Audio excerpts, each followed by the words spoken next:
Thank you. This is a regular meeting of the Montclair Zoning Board of Adjustment for August 16th, 2023. Notice has been given in accordance with the Open Public Meetings Act by posting a copy of the notice on the first floor of the municipal building and sending a copy to the Montclair Times. Take a roll call. Mr. Harrison? Here. Ms. Harris? Here. Mr. Caulfield? Here. Mr. Church? Here. Mr. Vieira? Here. Mr. Sullivan? Here. Now, do we announce who is not present? Not typically. Okay. Okay, we have the minutes of the July 19th meeting. I don't have any changes to those minutes. Does anyone else have any changes? Someone want to move approval of the minutes? Move approval of the minutes. Is there a second? Second. All in favor, say aye. Aye. Any noes, any abstentions? Abstain. We have the resolution for the Johnston property on Stanford Place. I have one change on the second whereas, Glenridge, the last line, Glenridge, should be 2 words.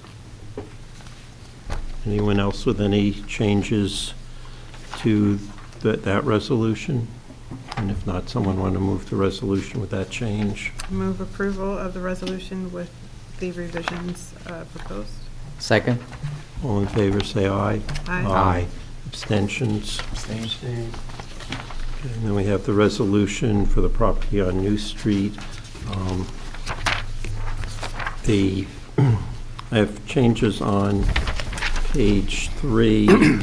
The whereas on that page, and the first line after concluded, it should say concluded that except for the requested fence variance. And then in number 4, evergreen should be put before landscaping. And number 6 should be added, that the sidewalk in front of the property shall be replaced, which is reflected in the minutes. Okay. Anyone else with any changes to that resolution? No. Not someone want to move it with those changes? Move approval with the proposed changes. Second. All in favor, say aye. Aye. Aye. Any opposed, any abstentions? Abstain. Okay. Richard, you can do the announcement. The announcement of the postponement or the extension request? Oh, well, okay, do the postponement, then we'll do the extension. Understood. So the application number 2790 for Anne Marie Gauntlett at 176 Walnut Street is postponed from tonight's meeting to the board's meeting for September 20th, 2023, and notice is carried to that hearing date. There'll be no further notice in case anyone is here for that application. Okay, and then we have a request for extension of a prior variance we gave approval for property at 521 Upper Mountain Avenue. Any discussion among board members? I have the file with me if there's any questions about it. It's a small addition to the house. I guess the only question I have, does he request, I mean, I have his email, does he request a specific time, or? I thought he included that in his Spring, request. yeah, spring 2024, but not a specific. So I guess that is a little more than 6 months and a little less than a year. I The guess- variance expired as of last October, so it's been expired for several months already. Why don't we extend it until the end of June in 2024. June 2024. 2024? Okay, That someone works. want to make a motion to that effect? Okay. I'll make that motion. So second, Second. all in favor, say aye. Aye. Any opposed, any abstentions?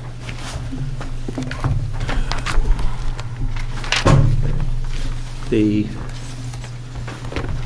first application is the continuation of, can we switch the order, just because I think that's, Makes sense. should be Is quick. the applicant for Alston Judith Alston is present?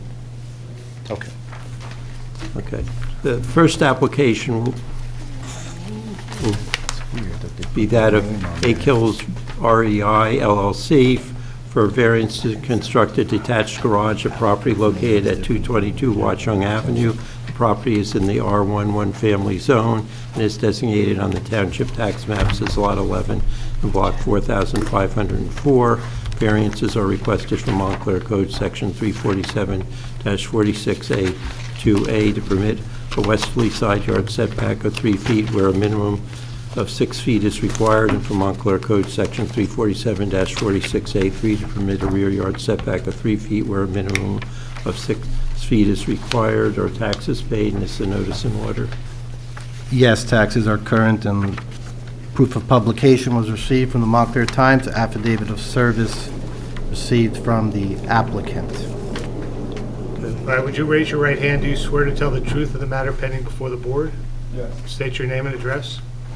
Jamil Kearney, 208 Lennox Avenue, Westville, New Jersey. Okay, you want to explain what you're proposing to do on the property? Right now, it's currently a garage. Push that button on the microphone. Currently, there's a You don't have garage. to leave your finger on. Oh, sorry. Currently, there is a garage there, which is 22 by 20 feet, and the current garage sits at its shortest point at .79 feet on the rear to the property, and 2.4 feet, 2.28 feet on the side. This garage is severely damaged. We was gonna try to repair it, but there's no footing, no 4-foot footing, so it was recommended that we knock it down and build it over. And the new garage is the same size, but we proposing to have at least 3 feet from the rear and 3 feet from the sides, opposed to the 6 feet required. Any questions, members of the board?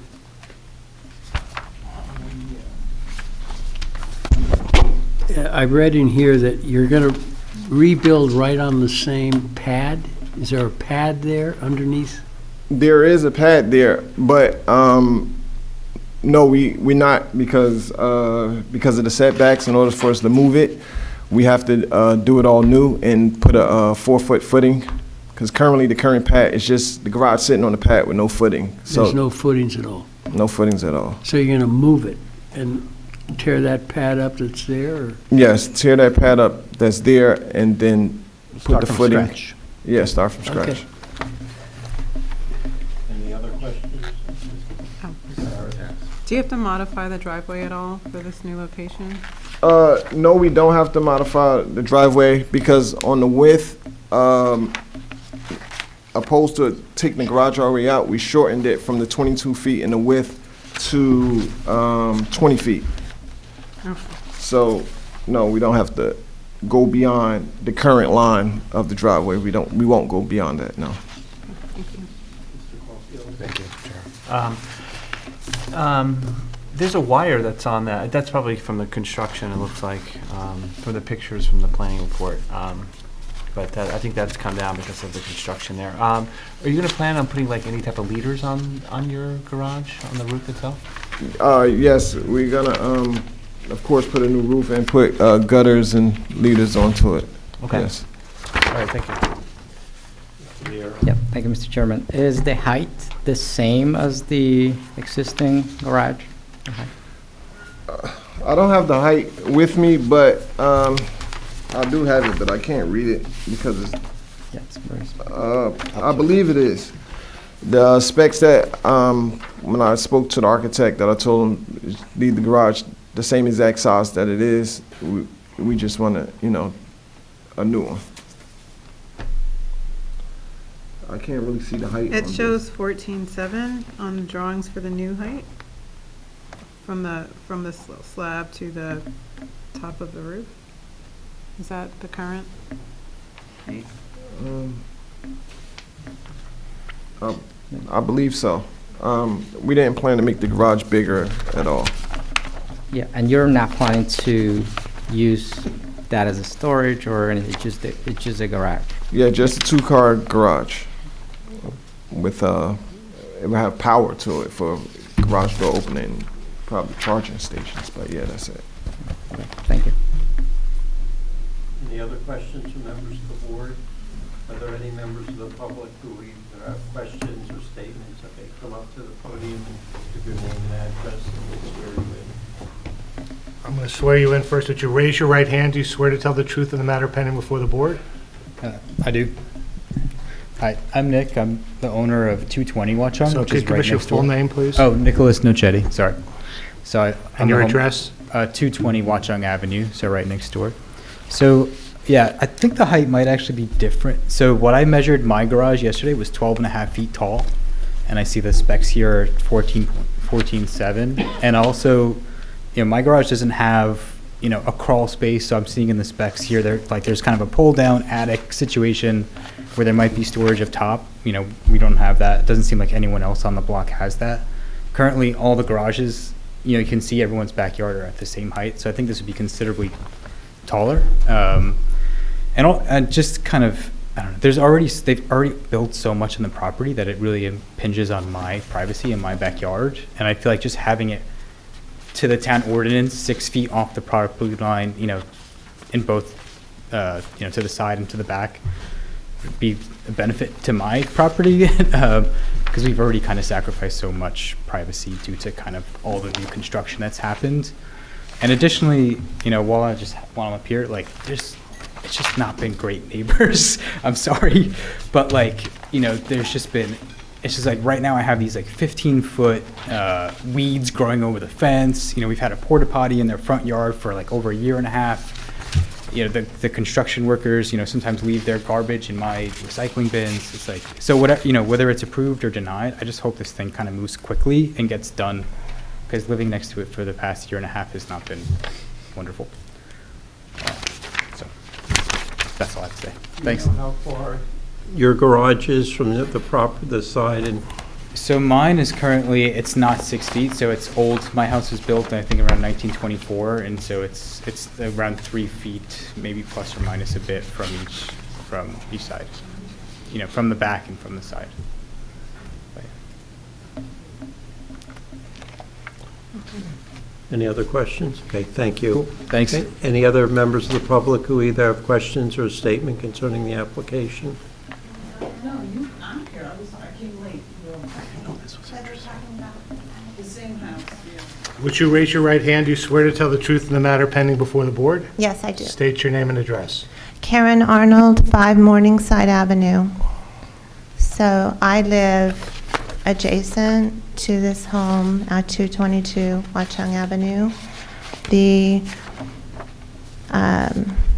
The house that is there was completely rebuilt.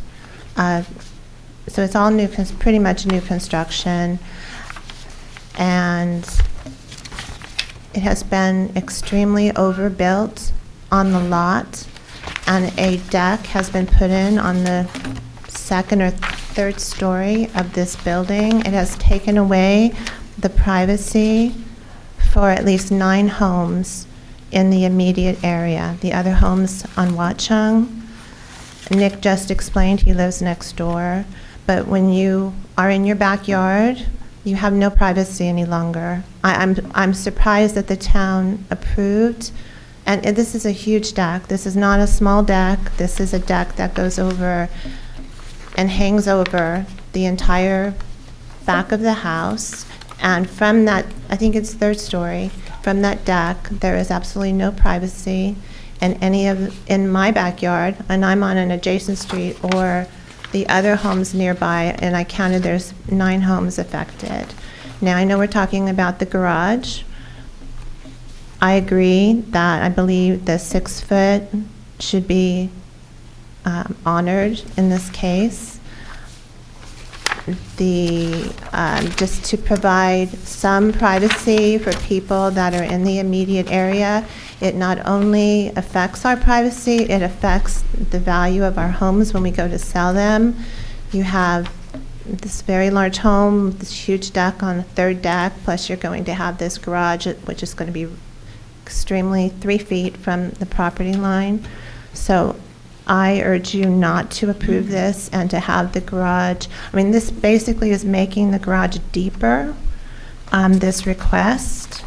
I measured my garage, and the request here makes the garage deeper so they can have a much deeper garage for whatever reasons are requested respectfully. But I just feel that we should honor the 6-foot property lines, and I appreciate the opportunity to speak tonight to you. Any other members of the public? Would you raise your right hand? Do you swear to tell the truth in the matter pending before the board? Yes, I do. State your name and address. Okay, my name is Ann Morris. I live at 8 Fairmont Avenue, and I've been looking at this house for 30 years. I moved there in 1989. So my issue is, and I drew it up here, my driveway, my backyard, if I'm facing Karen's house, like my house is behind me and I'm looking to the left, that's where this garage is. I see it, I've looked at it since I moved in. So my issue is, according to the map that they have, the survey, they're saying that the property line, so their garage, then there's some dirt, and it's like it's not a perfect rectangle, and then there's my driveway. So my issue is, they're saying that on the left side of the garage, if I'm facing the back of their garage, the property line is approximately 1.04 feet. That's the property line. And then on the right side, because my property is not a perfect rectangle either, they're saying it's 2 feet 5 inches. I converted it from, instead of decimals, to inches. So that supposed property line is in the dirt, like where there's vegetation and stuff. And then I measured where my driveway, it's an old driveway, but it has a Belgian block edge to it. So I measured where that is. So my issue is, are they really going to move this thing 3 feet back? Because I don't want that garage coming any closer to me. And if they demolish the garage, then nobody's going to know where it is because the property line isn't marked. The only thing that's going to stay there is the edge of my driveway. So I want to make sure that when they knock down the garage and they say that they're going to put it 3 feet from the property line behind me and then further away from this gentleman's property, is it really going to happen? Because what are they going to measure from? As far as I know, the property line isn't staked out. So anything, they could build anything. I think Mr. Sharoon can answer that question for you. Let me just swear him in. Would you raise your right hand? Do you swear to tell the truth in the matter pending before the board? Yes, I do. State your name and position with Montclair. Richard Sharoon, the planning technician and zoning officer in the planning department. Okay. So when it's time for filing construction permits, and this is information for you too, we're going to advise the applicant to engage a surveyor to have the property lines marked, particularly because when you do the new foundation, the construction official is going to require a foundation location survey for any new building. Right. So the situation is set up and then built and then confirmed by a licensed surveyor. So I think that addresses the concern about nobody knows what will happen. It progresses to confirm that. But when you're finished. Sure, I'm finished. Okay. So I understand that. However, if the line that's on those papers that obviously came from the tax map isn't really the property line, it's got to be, I just want to make sure this garage doesn't come any closer to my house or my property than it is now. Well, the paperwork that was submitted is a survey from a surveyor, and then the plot plan from the architect that utilizes a surveyor. Okay. The maps in the memos use parcel maps and tax maps, but Okay, so Just clarifying. first of all, just so you know, I'm a professional engineer. I know how to read these plans, I know the business, I know exactly how things work. So that's number one. Number two, I just fear that I go off to work someday in September and I come back and the foundation's in the wrong spot. Because then I'm screwed, pardon my language. I just want to make sure, I'm not objecting to I really don't care about the house, although that third floor thing where they can see into my property, I didn't even think of that. But I don't care about the house, I don't care about the garage, I just want to make sure it does not come closer and it's really 3 feet. I mean, I don't even care if it's 1 foot the way it is now, but if they're going to make you do it 3 feet, I just want to make sure, because if the property line is the edge of my driveway, then that's a difference of 2.5 to 3 feet. And then the other thing that makes me suspect this is, can I show him on the map? Because you're obviously the owner. No, you can leave it down. But when you look at this 5 feet here, that's in my driveway. The 5 feet for the fence? Yes. That fence is in his property, 5 feet. Well, then, my driveway's on his property. Do you have a survey of your property? I moved in there 34 years ago. God knows where it is. A lot of things have I'm a happened in surveyor 34 and years. I work as well as a surveyor. Not a surveyor, but I work as a surveying company. Most driveways in Montclair are on people's properties. It happens. Cars got bigger. He's the one that can tell me to get rid of it, hopefully, Yeah. But I just want to make sure that garage does not come any closer. Whatever you guys make them put it, great, but once I've said this, I just want to make sure it doesn't come any closer. So, I think the board completely understands your concern, and I think they can address that by imposing conditions if the application's approved.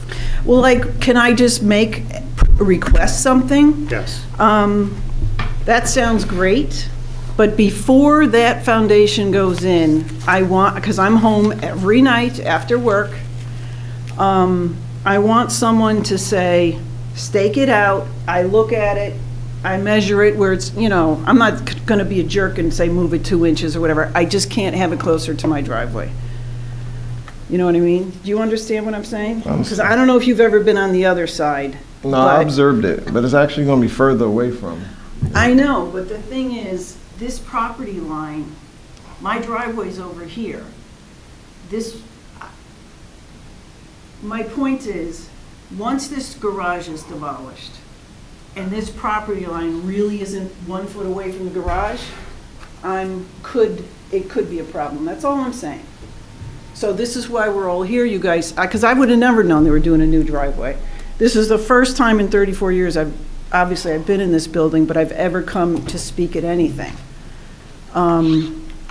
So is there a way I could see it when it's staked out or something? Because right now, your garage is 2 feet 9 inches on the left side away from my driveway, and on the right side, it's 6 feet 1 inch away from my driveway. Because my driveway is beyond this line. It's like, here. If you want to look at my little thing, because I was out there measuring today. So the pencil is my driveway, approximately. I only did the 2 measurements. This red is where you guys say the property line is, which, I'm not questioning it. And then your existing garage is here, and then supposedly your new garage is going to be the blue line. You know what I mean? So if this agrees with what you have, we have no issue. But if you're thinking it's going to be different, then I'd like it explained to me or figure out something. It's not going to be no different than we proposed to the board. Okay, so then it's just a question of where's the property line?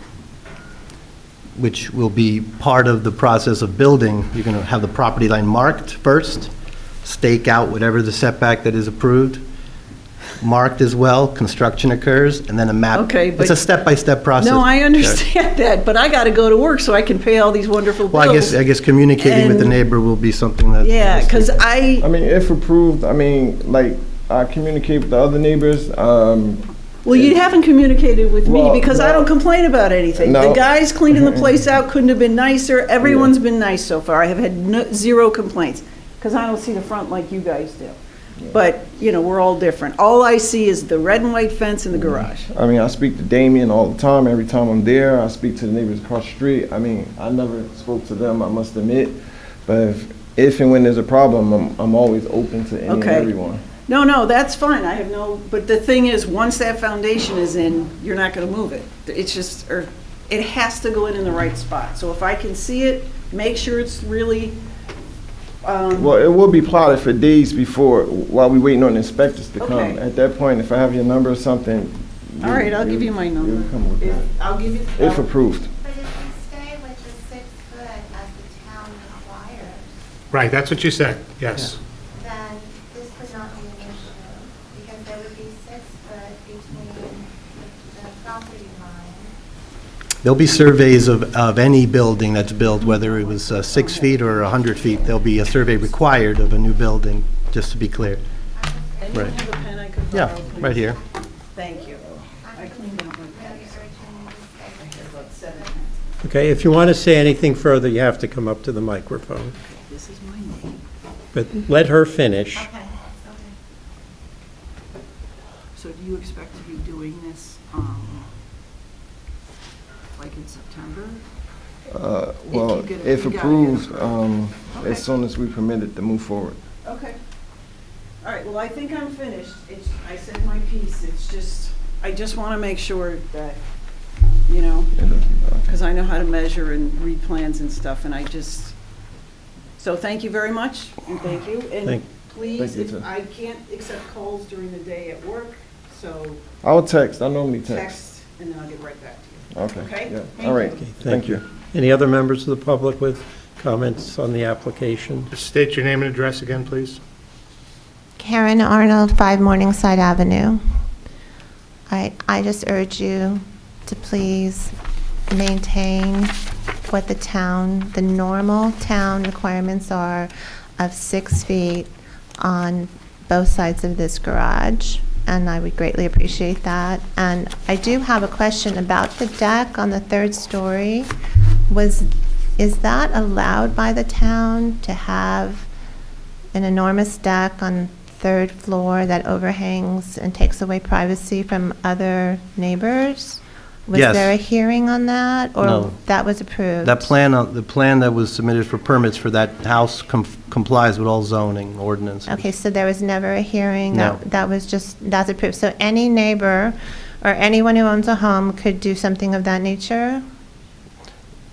I guess if comparable to that plan, yes, at this time, there's no zoning ordinance that prohibits Okay. on a portion of a 3rd floor like that, I suppose, a Okay. deck as opposed to, it could have been roofed and been part of a half-story, it's just partial flat roof, 2nd floor flat roof used as a deck with some railing, but that's permitted. Okay. Not thank- everyone's favorite thing, but it's permitted. Right. But it has to be in a conforming location. We had Yeah, one there's setbacks. application that was within the setbacks Yeah. that we denied a 3rd floor deck Okay. on the rear of Thank the you. property. Can you put a deck on top of a garage? I suppose so. Garages have a maximum height of 15 feet, so Okay, may I, it's up to you. let me, okay, so if the garage were meeting the setbacks and they were meeting the 15 feet, they could. If the garage is in the 3-foot location that's proposed, he would have to come in for another variance to put it an addition, including a rooftop deck. I mean, the roof is proposed to be sloped, so they'd have to modify that, and he'd have to come back here. But the curious thing is, if you're meeting all the setbacks and you're meeting the height restriction, then, you know, that would be feasible. Yeah. All right, I appreciate your consideration, and it's nothing against you at all. It's just that if you're living here, you should come over to my backyard sometime. You're living there, you walk outside, it's a beautiful area, I have a beautiful lot, I have this enormous deck hanging over. Once people move in, because the house is vacant now, I believe you're a builder, correct? Yes. This is a builder who's doing this to make as much money as possible. I understand that. But at the same time, it's affecting the neighbors in the area. It's affecting our property value. It's affecting our privacy. I've lived in the neighborhood for a long time. I love where I live. I pay for where I live. However, it's just, I wish that there would be more consideration for keeping the property lines maintained. Thank you for your time. Yes. Can I just say one thing? If you come to the microphone, give your name again. I'll swear. You don't need to swear again, just Okay. so the Okay, record's clear. Ann Morris, no problem. Ann Morris, 8 Fairmont Avenue. So when I was introducing myself to my new neighbor, because we haven't met yet, he reminded me of something. And this is not a big deal, it has nothing to do with the application, but since we're here, that growth through the fence, like there's all sorts of stuff, weeds, stuff. So when you guys, you have the guy come and do the lawn and stuff, if you could have them like cut, because it's literally when I get out of my car, it hits my head. So sometimes I cut it when I feel like it, but if the guy could take care of that, that would be helpful. Thank you. Okay. Are there any other members of the public who have any comments or questions about this application? Okay. Is there anything further you wish to add before we discuss and vote on the application? Yes. First, I want to apologize to the neighbors for any complications that they may have suffered from the construction in respects to the roof deck that was already there. In respects to the garage, as you guys see, currently it is as low as 1 foot away from one property line and as low as 2 feet and some change from the other property line. If we was to repair it, the garage would be closer than the 6 feet and it'd be closer than the 3 feet.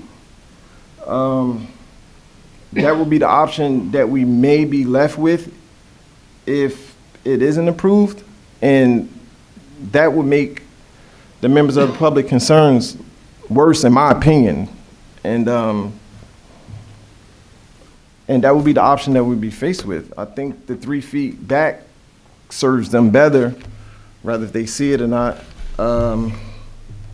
That's just my opinion, based off my experience. And once again, I apologize to them for anything that they suffer. I live in the neighborhood myself, and I don't want problems with builders, developers, or anyone else. So I do my best and try my best to comply with the municipality ordinances. Start this. One quick question. Is there a reason why you can't locate the garage per the setbacks, 6-foot setbacks? The reason the garage, all right, we do the 6-foot setbacks. We may end up having to, may have to use more ground coverage, which we are already almost at a maximum of what we could use. It would bring the garage closer to the house. It wouldn't be aesthetic with the rest of the neighborhood. This would be the only garage that's sitting almost closer to the center of the back of the house. But we can't, no, other than aesthetics and probably using more ground coverage with more driveway space and limiting the green space in the backyard, I can't, no. Well, wouldn't you, if you moved the garage to meet the 6 feet over from the side yard, wouldn't you have to, I think what you're saying is you'd have to shift the driveway and that would require more pavement, is that correct? Yes. Any other questions from members of the board? If not, we'll start with Ms. Harris. I understand the neighbor's concerns. It seems like the deck is the primary issue, which we're not considering here at this meeting. And compared to the existing location of the garage, I think what's being proposed is better in terms of complying to the zoning ordinance. And in the past, when we've considered garages, rebuilding garages, we have allowed the 3-foot setback. And I think that we would be setting an odd precedence here, not allowing it, especially since in the other, next door, it seems like it's just as close to the property line as this existing garage is, and he's bettering the existing condition. So I would be in favor of this. Mr. Caulfield? I agree with Ms. Harris. The 6-foot setback is not something that we've done in this. We've done it for garages, we really keep it at the 3 foot. If it was a regular house, we would go with the 6 to 10. But, you know, putting it at 6, as Ms. Harris said, would be a bigger burden in that situation. And moving it to 3 gives us a better solution than what is there. Thanks. Mr. Church? I would agree. The 3-foot setback from the back property line and the side property line would probably be expedient from the standpoint that the rest of the neighborhood's garages are basically in the same locations. So I would be in favor of this application as it's being presented. Okay, Mr. Vieira? Thank you, Mr. Chairman. I also agree with my colleagues. I think the precedent has been to grant the 3-foot setback before, so I think I'll be in favor with that. I will suggest a condition about the stormwater management, that it will be away from neighbors, so it's basically into the property, into your property, the roof leaders. I think that will be my only condition. Thanks. You said stormwater management? Yeah, for the roof leaders, yeah, for the water. Water off the roof, that they be directed away from the neighbor's property to the west and to the north. I'm also in favor of the application. As the other board members have indicated, there are, many, if not most, garages and detached garages in town were built very close to the property lines. The other garages in this neighborhood are similarly situated. The 6 feet came in long after these garages were built. We've had, it's probably scores of garages at this point that have come in either just because they're old and falling apart, or damaged during Sandy, damaged during an ice storm, damaged during a windstorm that needed to be replaced. We've always required where they've been closer than 3 feet to the property line, that they move 3 feet back. I think the pictures in the planning report demonstrate the wisdom of that, and someone describing it, you just can't maintain the area when it's smaller than 3 feet, and 3 feet lets you maintain it, which should address some of the neighbors' concerns. I think even though it's redundant of what will happen anyway, I think in addition to the stormwater condition, that we should require that the rear and western side yard be surveyed and the location of the garage be staked out in advance of construction, and confirmed by the township that they are keeping the 3-foot setback from the 2 property lines. My other comment, Richard, I think Tommy's was keeping a list of recommendations.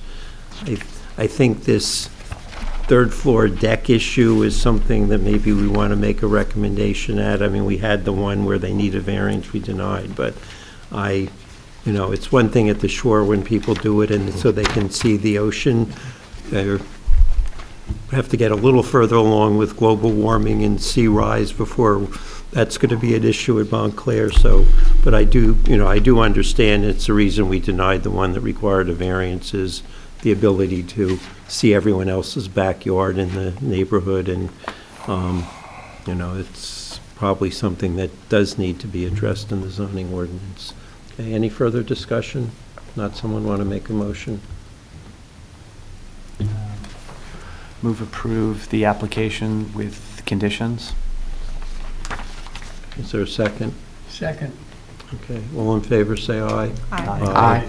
Any opposed? Any abstentions? Okay, and talk to your neighbors as you're doing this, and make sure they know when you're doing it and what's going to be involved, so the one can go and measure from her driveway and be comfortable, and the other neighbors can be aware, because they'll at least know when the noise is coming, when the equipment's coming. Will do. You're all set. That's it? Yeah, Thank thank you. I appreciate everyone's time and efforts in this matter. Next application is the continuation of the public hearing for the property at 91-99 Maple Avenue. Mr. Trembulac, are you ready to proceed? We are.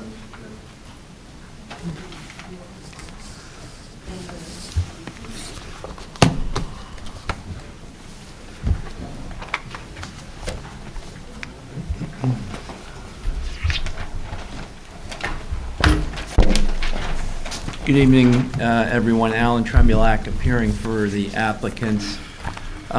This is a continuation of the hearing which started and almost concluded at the last meeting.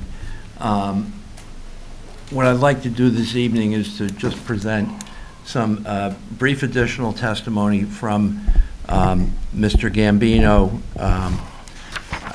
with regard to the concern that was raised regarding delivery vehicles, maneuverability, particularly to get into the site and to back up to the loading space, or loading area on the building at 91 Maple. And then also have Mr. Stimmel testify regarding the turning radius exhibit that he prepared, and also provide some supplemental planning testimony with regard to the D variance. So if I could, I'd like to recall Mr. Gambino. You understand you're still under oath? Yes, I do. Okay, before we do that, let me just swear in Mr. Sharoon, who wasn't present at the July hearing. Would you raise your right hand? Do you swear to tell the truth in the matter pending before the board? Yes, I do. Would you state your name and position with Montclair Township? Richard Sharoon, Planning Technician and Zoning Officer. Okay. Mr. Gambino, you were here at the last meeting when the board expressed some concerns regarding the ability of delivery of vehicles to maneuver on the property in order to back up to the overhead door in the building at 91 Maple, correct? Correct, yes, sir. All right, and have you obtained any additional information or done any additional investigation since the last meeting regarding the size of delivery vehicles Yes, and their ability to maneuver on the property? yes. Okay, so what can you tell us? The last time I was here, I had spoken incorrectly. I had mentioned that the vehicles that I was trying to put on the property was a 40-foot box truck. I was corrected by one of my own people. The original plan that we had, I was going to extend the loading dock away from the building and add a 45-degree angle to it. So when the truck came down, it would pull to the far right side of the property and back to the 45. And at that point, I was thinking a 40-foot truck would fit in there. But since that point, I removed the loading dock, the ramp, and we made now the loading dock right at the building face where the overhead garage door is now. So we no longer have that situation. And I made a video that you'll be seeing here tonight. And when I was there speaking with my warehouse personnel, I was telling them about the situation, and he said to me, Mr. Gambino, he said, 24-foot trucks are the only thing that we bring here. And I looked at him, not realizing, because I don't unload these trucks, but he mentioned to me that it was only a 24-foot truck. You'll see in the video tonight that I have a 25-foot truck that I personally took down there, and I did the full entrance, K-turn, turned it around, pull it back out again. And we had plenty of room inside of it to do so. When was the video prepared? I was Monday afternoon, I believe I did. This week? Yes. Okay. Richard, are you able to bring that up? It's on the laptop, and I have not done this before, so we're going to see if this projector Well, is kind of on button. you're the planning technician. Yeah, this is part of the process. I might have to get this help. It's able to play on the laptop. I'm not sure how to get it projected at the moment. It looked easy when Janice showed me. Is the projector on? That's the old button, but I don't think the on button, maybe it's the blue one. Say, he will appear. I don't want to sleep, man. I went to sleep early.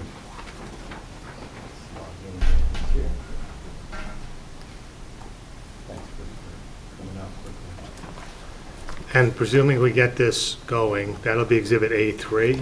Right.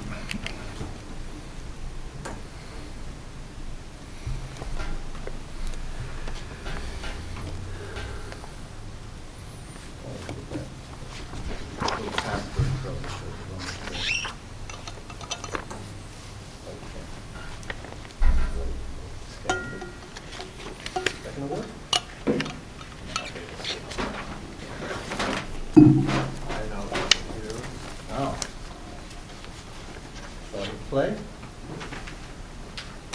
Shall I? Okay.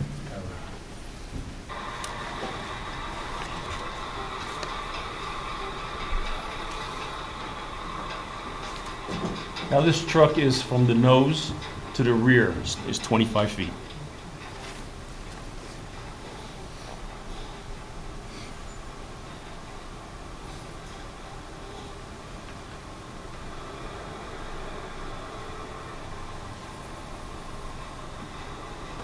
Now, the incline that you see there, going up to the ramp, that entire incline will be removed once construction is completed.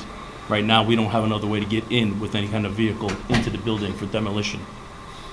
So that when that is out of the way, there'll be a much closer area in which to turn into that K-turn.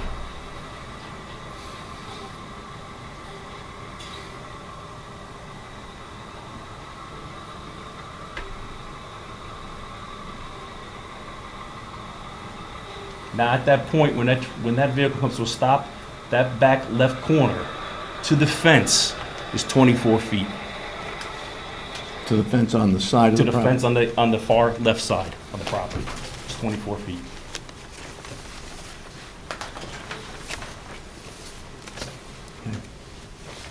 Replay?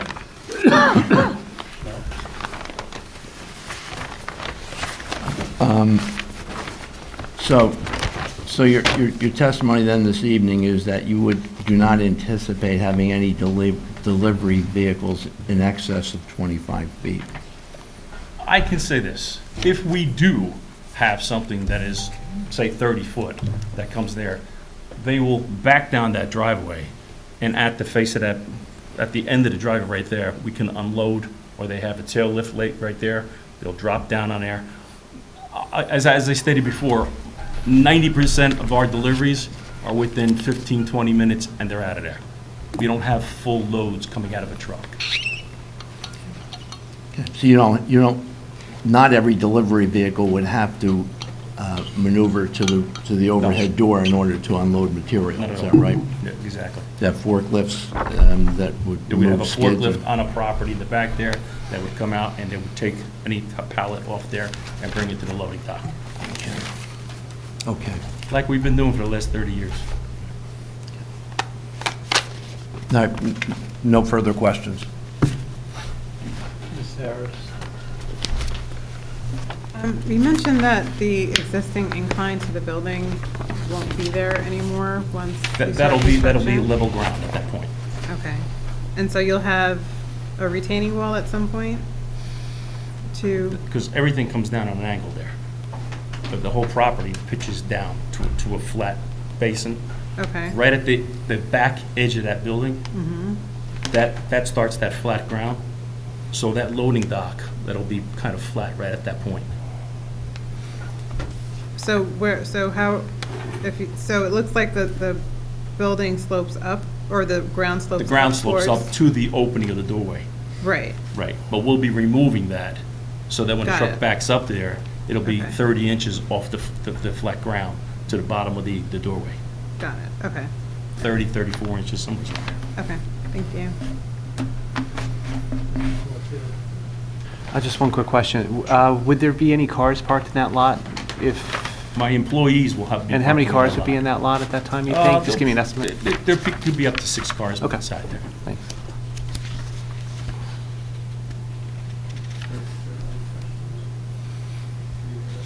Yeah, if I recall correctly, at the last meeting, you mentioned that you may park your truck near 99. So I guess it's an incline, it's a ramp. No, 99 is the original building. Right, that's the other building. Right. So Oh, okay, yes. were you If- planning If you're looking at any of the maps there, or the plans, you'll see the incline going down, and then you'll see the doorway that we propose on putting on 99 building. That's another down ramp to get to that basement level. But our box truck and our truck would park there. That would be an overnight parking, because that's a full space right there that could occupy, that truck. Yeah, and that's for the most part overnight parking. It's not Yes, to unload. that's our delivery. That's your truck. delivery. Yeah, Okay. that's our delivery truck, yes. Yeah. Okay. Which is out during the day most of the time. Thank you.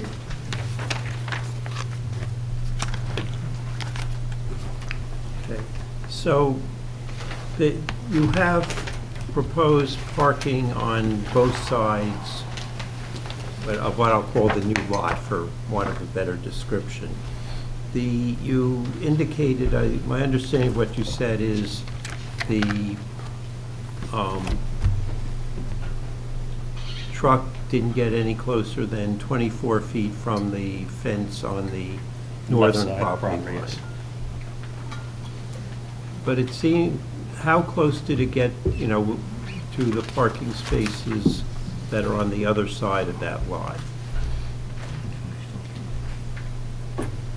Are we talking about the 99 building? No. You're asking?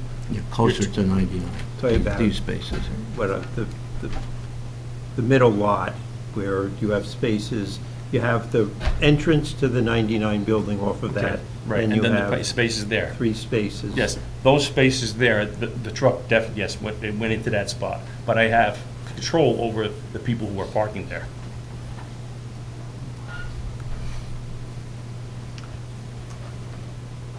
That's employee parking. That's employee. We're proposing that they be Parking. designated for employee parking only, so we have control. Which parking spaces? 1, 2, and 3? 3, 4, and No, 5. That's on the 3, 4, and 5? Right.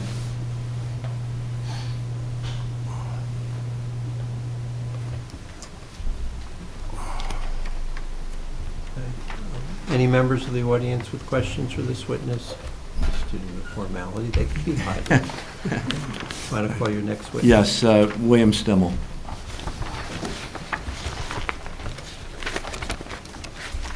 Okay, Mr. Stimmel, you're still under oath, you understand that? Yes. Stimmel, you, since the last meeting, you prepared and we submitted to the board a turning radius exhibit. I have? Do we need to mark that, Mike, A4? We can, yes. Where does the board want me to set up? Wherever you're most comfortable, and you'll have, as long as you have access to a microphone. They still use hand. A little more room on this side. I'll steal Mr. Krumbielak's microphone.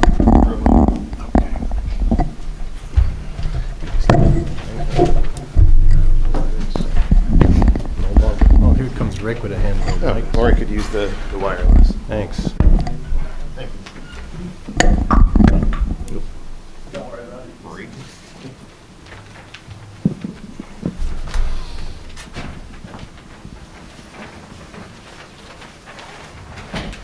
Oh, okay. Well, would you review the exhibit for the board? Sure. This is the turning exhibit which was submitted to the board with the date of August 4th, 2023.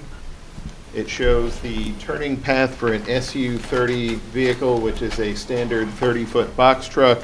I had gone off of Mr. Gambino's testimony at the last hearing when he spoke about trucks up to 40 feet.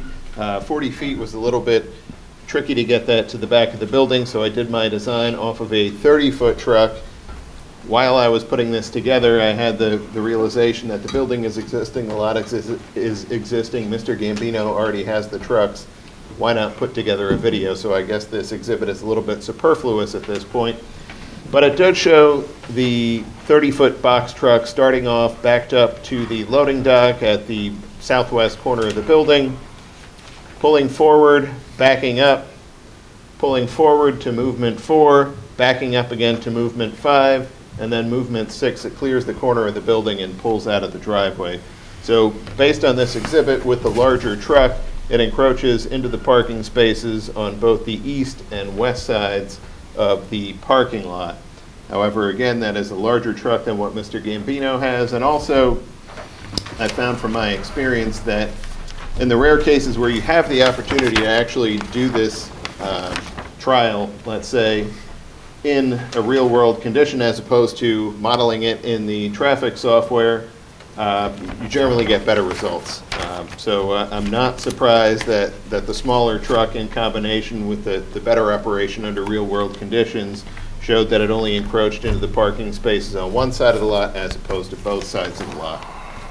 Okay, and do you agree with the applicant's proposal to address that situation by designating those 3 spaces as employee parking only, or do you have any other suggestions? No, I think that's a reasonable approach. Obviously, there's going to be 7 parking spaces at the rear of the property. If he's got less than 7 employees and he's expecting to use the loading dock, he could tell people to park on the east side, and anyone on the west side, when that delivery happens, just has to move.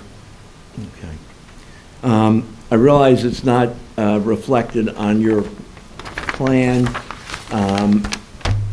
but it does relate to parking on the site, and a suggestion was made about relocating the electric vehicle charging station, and you aware of any changes that the applicant's prepared to make with respect to that? Correct. The proposed change is to relocate the electric vehicle charging station, which does show up on the turning exhibit, relocate it to the area between parking spaces 1 and 2, adjacent to the Maple Avenue driveway. That would allow it to be used by either of the parking spaces, one of which is the handicap parking space on the site, so it would comply with that requirement as well. Probably be a better situation. Better situation, yes. Okay.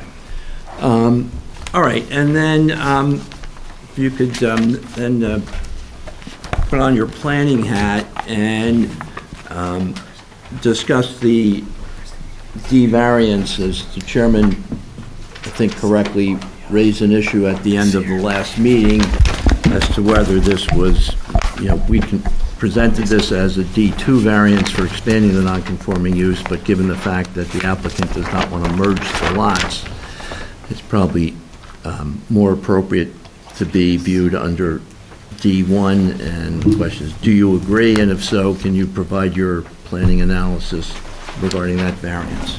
I do agree. We had presented more or less the full case as approaching this as a D2, but based on comments from the chairman as well as discussions between our attorney and the board's attorney, the determination was made and everyone agreed that this should be approached as a D1 variance. So this would be for 95 Maple, Lot 11, which had previously had the 2-family dwelling on it, and 91 Maple, Lot 12, which is where the garage was and is going to be located. The standard of proof for the D1 variance is higher than for the D2, the expansion of a nonconforming use, because you're effectively introducing a new nonconforming use into the neighborhood. So the applicant has to demonstrate that the positive criteria have been satisfied, that the site is particularly suited for the use which is proposed, and that the proposed development advances the purposes of zoning. The negative criteria, which is that there is no substantial detriment to the public good or substantial impairment of the zone plan and zoning ordinance. And then finally, the enhanced quality of proof, which is to address the omission of the use from the zone as opposed to those that are permitted. And I think a lot of the arguments that go towards supporting the request for the D1 variance are the same as those that were made for the D2. Obviously, you've got the existing commercial property on 99 Maple where the plumbing supply business is located with the apartments upstairs. You've got the existing garage building at 91 Maple, which had previously been used for auto repair, a tire shop. That is coming out of the neighborhood. The proposed warehouse storage use on the subject property is going to be less intense than the previous auto repair that was proposed at that location. The residence, which was located between the 2 businesses, has been removed. Obviously, you don't commonly see zones that allow auto repair with residences immediately next to it. So although the two-family dwelling was permitted in the zone, it was incongruous given the existing development pattern there. The proposed warehouse operation is going to be fully within the existing building. There's not going to be any addition. The parking will be satisfied on site, and because of the size and the depth of the property, it's able to accommodate parking and loading maneuvers at the rear of the property, all of which would be screened from the residential street in the neighborhood. The most commonly cited purpose of the municipal land use law in terms of the D1 variance request is the first, purpose A, which is to encourage municipal action to guide the appropriate use or development of all lands in the state in a manner which will promote public health, safety, morals, and general welfare. And that goes back to removing the incompatible auto repair use, replacing it with something that's less intense, and in effect, cleaning up the property. The applicant is making significant steps to improve the drainage, the circulation, the parking, the loading on the subject property, as opposed to what's out there now.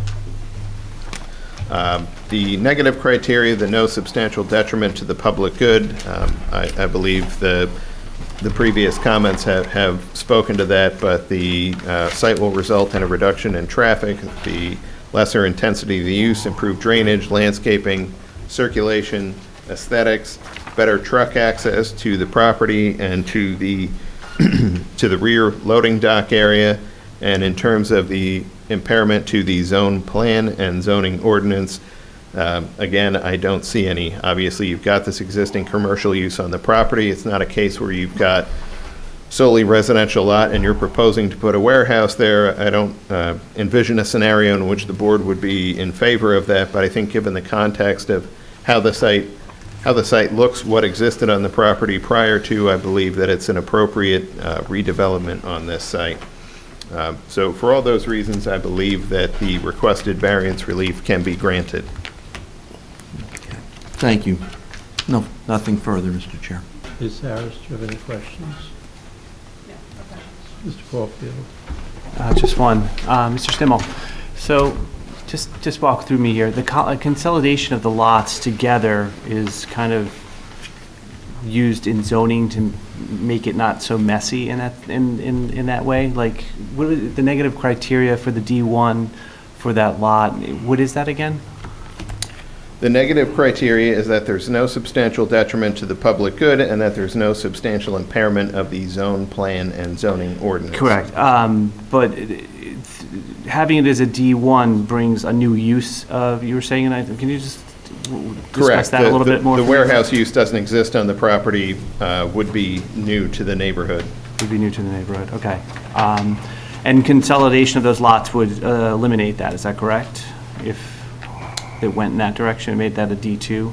Well, the difference between this application or the arguments we're presenting at the hearing tonight as opposed to at the last hearing was we were looking at the use of 90, and I keep flipping these numbers, 91 Maple as an expansion of the existing business on 99 Maple.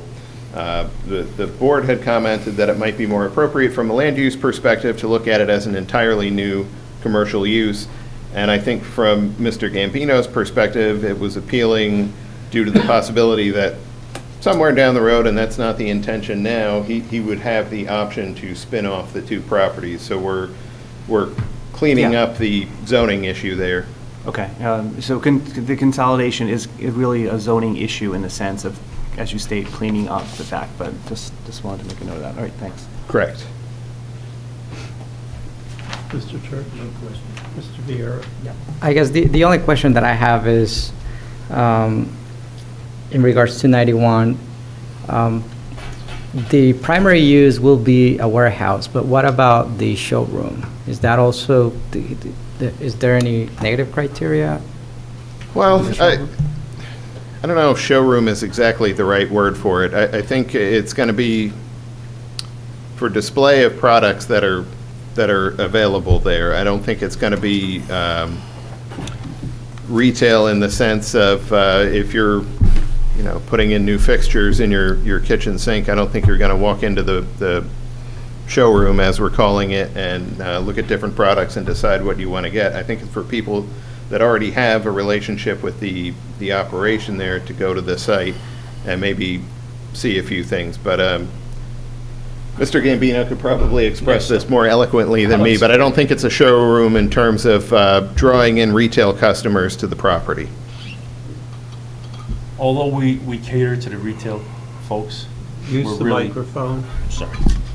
Although we cater to the retail folks, it's really, this is the truth of the matter of why I needed the showroom. Because we handle a kitchen cabinet line.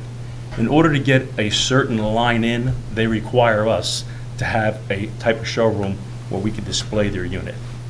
And honestly, that's what it's all about. I need to be able to display a unit inside there in a clean setting so that I can bring this kitchen cabinet line into my stock, into my warehouse, and I'll be able to sell this line. And again, it was we're only looking at by appointment, whoever is interested in looking at it, but I'm not looking to have an open showroom where people are just nonstop coming in and out of that location. That's not the line of work we're in. We are a single branch operation. We're a niche business, so we're not like a 15, 20 branch operation that has large showrooms, and we have to go toward a niche type business in order for us to make a living there. Thank you. Mr. Church? Yeah, in some, then, you cater to the profession, Yes, more so than you although you're open to the public. yes, we are open to the public, But you we cater to the profession. You go to the Yes. profession primarily. Plumbing and heating, HVAC, contractors, carpenters, builders. So We do get residential people come in all the time. So you've got customers that are in the profession that utilize you and need to have a look at your products when they're ready to do a job. In other words, your cabinetry. Yes, And in a sense, yes. Okay. Part of our business is we reach out to the apartment house industry. Okay. So in order for us to be able to have this line that we sell to that apartment house industry, I have to be able to display this unit. So yes, I can have somebody from the apartment house industry come down and want to look at it. That's by appointment, they can do that. And it's all by appointment by these contractors that come in? Yes. Okay, thank you. I have a few questions. So my understanding is basically 99, other than the entrance that's being created off of 95, basically what's being done on that is to bring it consistent with the approval this board granted in 95 or 96. Is that correct? We're not changing the use of that. Right. That's- The only two physical changes would be the ramp access to the lower level of that building, and then some connection of roof runoff to the drainage improvements. But in beneath terms of the parking. use, Correct. okay. So, but we're establishing a new use, which you're testifying as to why it qualifies for a D1 variance on 91 and 95. 95 used to be a two-family. 91, I don't know what it was, but how are we defining the use that we're approving? I think it would just be as a general warehouse use. It's not specific to the plumbing supply. Anyone that wanted to use it for a similar type of storage warehouse use would be, in theory, eligible to do so if the board approved this, and they would have to operate within the same constraints that Mr. Gambino is in terms of number of parking spaces, where the access is, the size of the trucks that they could get into the property, and things of that nature. Okay, so, and the parking, your testimony was it's a warehouse and requires 3 parking spaces, and there was no allocation for a showroom or offices or anything like that, correct? Correct. I think the showroom, the office is ancillary to the warehouse. I'm going to get to the parking in about 10 seconds, but, so if we approve this, the use will be as a warehouse, not any particular type of warehouse, and so subsequently, Mr. Gambino, if it was sold, he could sell it as a warehouse building, subject to whatever conditions we oppose, correct? Correct. Okay. Now, going back to my issue the last time on the parking spaces along the northern edge, given that those parking spaces are not required, how do we justify granting a variance from the setback for those spaces? And to further add to that, Mr. Gambino said that the truck only got within 24 feet of the fence along the property line. Those spaces are shown on the plans as 18 feet long. They could move back 4 feet and still not impede the truck traffic. So how do we justify granting that variance? Well, I think the entirety of the rear area right now is paved, although the pavement is not in great condition. I would think that anyone who went back there now could pull up to that fence and park there. There's no striped parking spaces there, but I don't recall that there's any striped parking anywhere on the site, or if there is, it's very faded. So I would think it's maintaining an existing deficient setback, but we are improving it with the screening and the lighting in that location. But until the house was demolished, there really wasn't access Fair. back. Let me do, this is more of a housekeeping thing, but it's probably easier doing it at this point. Mr. Trembulac originally said that you would adhere to all the engineering conditions, and then he realized you were not adhering to all the So what I want to know is, are there, other than the lot consolidation condition, are there any other conditions in the original engineering report that you will not be, that you do not want to adhere to?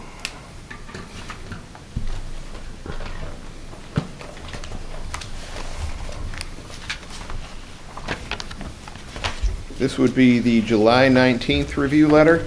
Yes. No. No? The May 19th letter. I mean, the July just dealt with the turning radius, and at least for my purposes, the video addressed the concerns that the engineer had. August It's actually 11th. Oh, There are okay, three. yes, okay, yeah, it's the, I think it's the July letter is the one that has well, let me. the bulk of the comments. I think that's the one you want But to did that refer to. differ from the May? I think it mostly just says that this comment was or was not addressed on the revised Right. plan. Okay. Yeah. Do you have it, Bill? Yeah, the July 19th. Yeah. Just bear with me for 30 seconds.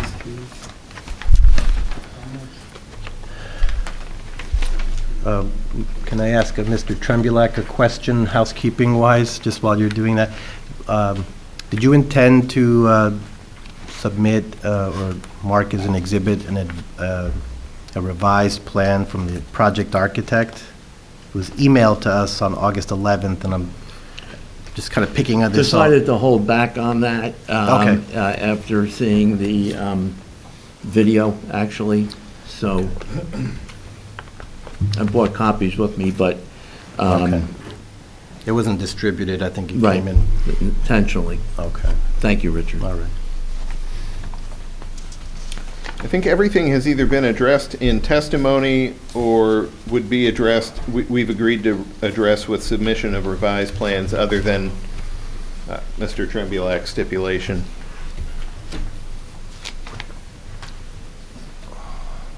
So Yes. we impose a condition you comply with all other than consolidating the lots, that's acceptable. Correct. Yes. Any other questions from members of the board? Any members of the audience who have any questions for this witness or have any comments about the application? Okay, Mr. Trembulac, do you want to? Yes, and I'll do my best to be brief. You know, Mr. Gambino has operated his business at this location for 30 years. It's a well-established business. It's a it's a good business. It fits into the community well. And I think that's obvious from the fact that in 2 meetings we've had, there's been not one resident appearing to speak on the application. I think that's a testament to the nature of the business operation he has and his relationship with the community. He had a unique opportunity here to expand his business by acquiring these 2 adjacent properties and not only improve his business, but also improve the community by taking 2 derelict properties, really blighted properties, and in one case, having the 2-family, which was wrapped in Tyvek and dilapidated and unoccupied, that's been removed with the approval of the Historic Preservation Commission. And then the other building is the abandoned, somewhat dilapidated Brantley's Tire building, a non-conforming commercial use, which he's proposing to clean up substantially, be obviously an aesthetic improvement to the community, and continue to use that as a non-conforming commercial building, but in conjunction with his existing business, which, as I said, has been there 30 years. By doing so, he not only improves these 2 properties, but he also obviously has benefits. He's got more parking, better circulation, better situation for delivery vehicles, additional landscaping, drainage improvements, more efficient deliveries again. So I think there's many benefits to granting this application. I think Mr. Stimmel's already provided the testimony. It fits within the requirements for a D variance in terms of special reasons and site suitability. It's clearly suitable given the business that's been operated on the adjacent property for 3 decades. The only other variance really that is required is for retaining wall height for a limited area, and given the slope of the land, the height of the walls would barely be noticeable from the street. We've agreed to comply with all of the comments except one in the engineering report. We've also indicated that we would comply with all of the comments of the HPC, which was supportive of this application. And I think we've addressed the comments in the planning department memo, specifically comments 1, 3, and 5 we agreed to comply with. We've reduced the fence height, eliminated that variance. Other conditions that I have noted, Mr. Chairman, obviously we would need to provide cross easements for the shared use of the parking lot, ingress and egress for the new basement door into the property at 99 Maple, and also easement for sharing of drainage facilities. So I think for all those reasons and with those conditions, I think this is a very solid application, and we're comfortable and confident in proceeding for the board to vote on this application, knowing that we would need unanimous approval since 5 votes are required for the D variance. We should note for the record that although Mr. Caulfield and Church were absent at the July 19 meeting, they have signed certifications and they are eligible to vote. We'll start with Mr. Caulfield. I'm in favor of the application, and look forward to seeing, the development of this going forward. Thank you. Mr. Church. Yeah, I'd be in favor of the application. I'm in favor of the application also. I believe what you're proposing will clean up that whole side of the street immeasurably. what you're proposing is a clean business, as far as I can see, and the use of the property for delivery trucks takes them off the street. It gets them out of the way of the commercial establishments across the street.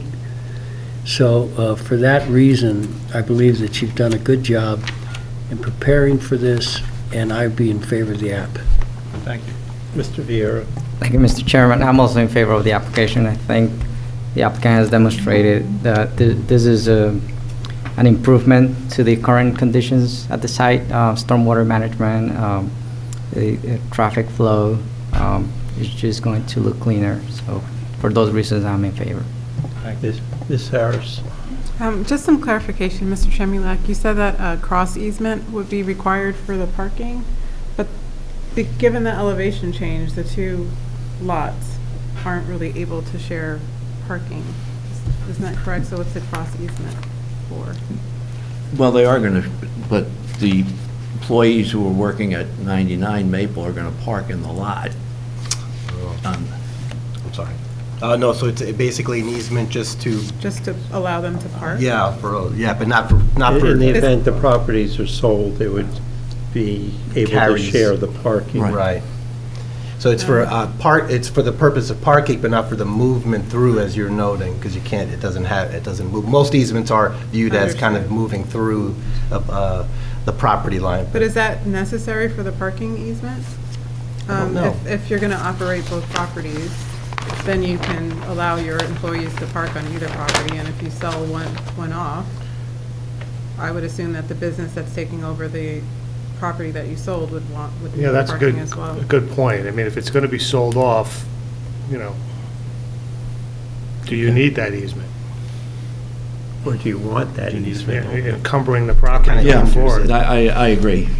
You're right. We don't need that and probably don't want it. So, thank you, Ms. Harris. So you will need an easement, though, for the shared drainage facilities, Yes. correct? And that's the only other easement, or is there They additional? need for access To the to get it basement door. 99 from 95. Thank you. And I agree with my colleagues. I think you're proposing a vast improvement to the tire shop. It's nice not having people parked on the sidewalk changing tires. One thing I would ask you to consider is to maybe put wall lights on the buildings. As someone who walks down Maple from Bay Street Station, sometimes at night it's very dark in that stretch of street. So maybe consider some, dusk to dawn wall lights on both of the buildings would be really helpful to your neighbors.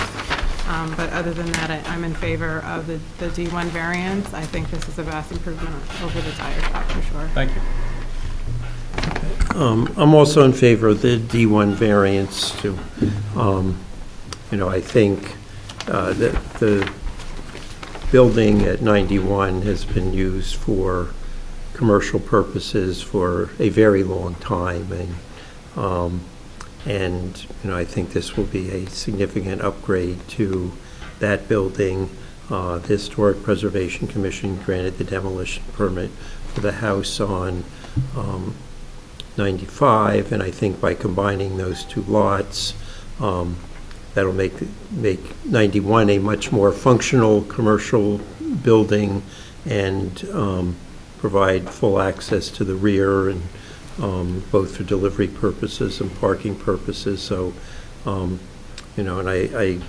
given the long-time commercial use of it, I don't think approving the warehouse use will result in either a substantial impairment to the zone plan or a substantial detriment to the neighborhood. In fact, as my colleagues have indicated, this should be an upgrade to the neighborhood. And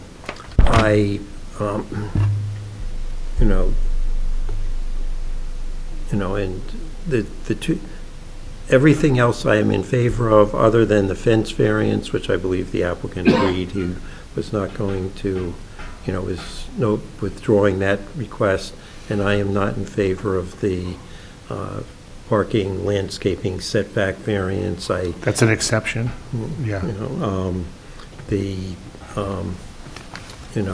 Given one, the parking spaces are not needed for the use, and two, that based on the testimony, they can be moved back and still allow for the deliveries. I don't know how the planning rationale for granting that, it's not because the size, shape, existing, whatever on the lot. This is a whole new configuration, and I think it should comply. Mr. Harrison, just to be clear, you're talking about this, the 1, 2 spaces? No, the spaces 6, 7, 8, 9 along the northern property line that are facing the residential properties on Woodland Avenue. Okay, and then the conditions would be the historic preservation conditions 2 through 4, all the engineering conditions except for the lot consolidation. Lots, the properties at 91 and 95 would be consolidated into one lot. There would be cross easements for drainage and access to the building on 99 from 95. They adhere to conditions 1, 3, 4, and 5 in the planning memo. The container at the rear of 99 that is parallel to, along the back of the building, parallel to Maple Avenue, will be removed as the testimony indicated, and that rear yard not be used for the storage of plumbing supplies as it currently is. The other container that's perpendicular to Maple Avenue in the building can remain. The gate at the rear of the building would be removed. The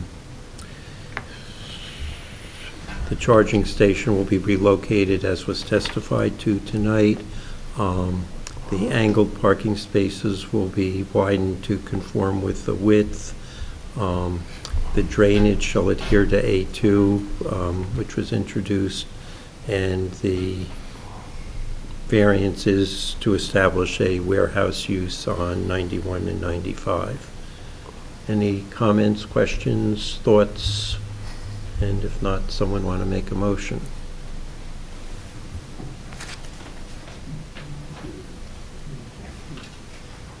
I'd make a motion to approve the application with the provisos stipulated by the chair.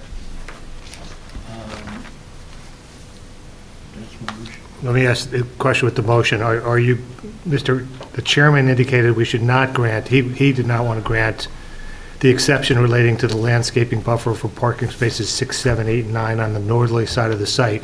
Are you also in agreement with that? I am in agreement, yes. Second. Seconded by Mr. Caulfield. Shall we You take should the roll? call the roll, so, Ms. Harris, in favor? yes. In favor, yes. Oh, Mr. Caulfield? Yes. Mr. Church? Yes. Mr. Harrison? Yes. Mr. Vieira? Yes. Thank you. Thank you very much. Go improve the property. Thank you. Anything further we need to do? No, we're all caught up. Okay, so we're not having a first September meeting, we're just having the meeting on, September 20th. That's it. and again, welcome back. Oh, thanks. I mean, It's Jay like I was never- here when it's like home you to were me. here, but Richard, Yeah, well, I was here. Richard was here for many years in that role, and then left the township, and then We used came to back record- as zoning officer, but we already had a I'm older than I replacement. look. We used to record these on audio cassettes right here in this building. And he's There very was- happy we're not doing that anymore, because that was painful for everybody. Okay, okay, motion to adjourn. I'll make the motion to adjourn, Mr. Chair. Second. All in favor, say aye. Aye. Thank you. Aye.